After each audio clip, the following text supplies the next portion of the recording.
বাদশা, বাতাসের বাদশা, মাছের বাদশা, আল্লাহ রাব্বুল আলামিন সমস্ত কিছুর বাদশা বানাইছে। এরপরও সুলাইমান পয়গম্বর একটা সেকেন্ডের জন্য আমি আল্লাহকে বলে নাই।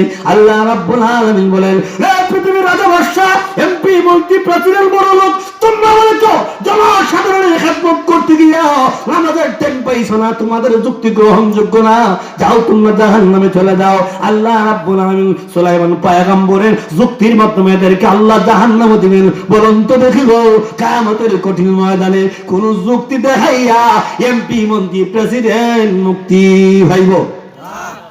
সুযোগ আসেনি। সেই কথাই আমার আল্লাহ বলেন, এমপির জবাব এমপি দিব, মন্ত্রীর জবাব মন্ত্রী দিব, প্রেসিডেন্টের জবাব প্রেসিডেন্ট দিব, গোলামের জবাব গোলাম দিব। কুল্লু নাফসিন বিমা কাসাবাত রাহিনা, প্রত্যেকটা ব্যক্তি তার নিষ্কৃত কর্মের জন্য নিজেই দায়ী। কথা কোন ঠিক না? এক আয়াত। এবার আবার 2 নম্বর আয়াত আল্লাহ বলেন, ইল্লা আসহাবাল ইয়ামিন। আল্লাহ বলেন, তবে ডাইনদিগস্ত ব্যক্তি কোন ছাড়া, যাদের আমলনামা ওজন দিয়া, যাদের আমলনামা মাপ দিয়া, আল্লাহ যাদের আমলনামা ডান হাতে দিবেন, ডান হাতে দেওয়ার পরে একদলকে আল্লাহ বলেন, যাও তোমরা জান্নাতে চলে যাও, এরা হলো ডানপন্থী। আরেক দলকে বাম হাতে দিবেন, এরা হলো বামপন্থী।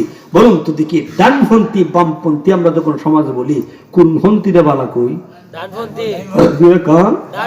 ডানপন্থীকে ভালো বলি, বামপন্থীকে আমরা খারাপ বলে।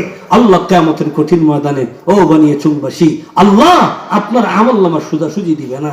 আপনি যদি জান্নাতি হন তাহলে আপনার আমলনামা সোজাসুজি দিবেন। এমনি তাকায় দেখে নামাজে 100, রোজায় 100, যাকাতে 100, পর্দায় 100, আল্লাহ আপনাকে হাসতে হাসতে জান্নাতে দিয়ে দিবেন। আর যদি আপনি বেনামাজি হন, নামাজ পড়েন না, আল্লাহ বিধিবিধান মানেন না, আপনার আমলনামাটা যখন দিবেন, হাতে দেওয়ার পরে হাতে সোজাসুজি দিবেন।